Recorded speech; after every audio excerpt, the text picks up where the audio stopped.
ને પછી તમે લોકો જોઈ જાય કે અમે પાર્ટ 1 માં નીકળી ગયેલા હતા રખડવા માટે, અને પછી રખડતા રખડતા આવી ગયા અમે અહીંયા જાંબુ ખાવા માટે. ને અહીંયા તો જો કેટલા બધા જાંબુ લાગેલા છે. ને પછી અમે લોકો બધા ચડી ગયા પતરાના સાઈડ પર, ને આ ભાઈ લોકો પાડતા છે હમણાં જાંબુ, ને આ ભાઈ અહીંયા એકલા એકલા ખાવા પણ લાગ્યા પડ્યા એટલે ઉપરથી. ને પછી મેં પણ થોડા જાંબુ લઈ લીધા, ને પછી ઉભેલા અહીંયા મેં પણ જાંબુ ખાવા લાગ્યો. ને પછી આવી ગયો ઘરે, ને ઘરે આવીને ખોલી નાખી એક્ટિવા, કેમ કે એક્ટિવા મારવાનું છે હમણાં વેલ્ડિંગ. ને પછી મારી નાખ્યું ફટાફટ વેલ્ડિંગ. ને પછી પતી ગયું ગાડીનું કામ, એટલે ગાડીનું ફટાફટ ફિટ કરી દીધી. ને બધું કામ પતાવીને પછી મેં નીકળી ગયા મેદાને જવા માટે. ને પછી અમે 3 ભાઈ પણ નીકળી ગયા રૂમલા જવા માટે. ને રૂમલા આવીને ચાય સાથે ખાઈ લીધા વડાપાવ. ને પછી રાતના તૈયાર થઈને નીકળી ગયા પાછા અમે લોકો લગ્નમાં જવા માટે. લગ્નમાં આવીને થોડીક વાર એમાં અમે બધા સાથે ગરબા.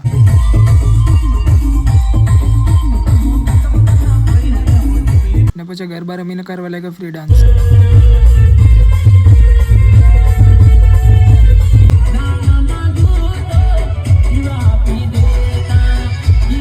નાચી નાચીને પછી નીકળી ગયા અમે લોકો ઘરે જવા માટે. ને અમારા સાથે શું થયેલું છે જો, હમણાં તૂટી ગયેલો છે પ્લેઝરનો બેલ્ટ, એટલે અમે લોકો ધક્કો મારીને લઈ જતા છે. અને જેણે જેણે પાર્ટ 1 ની જોઈ રહી પ્રોફાઇલમાં વિઝિટ કરી લેજો.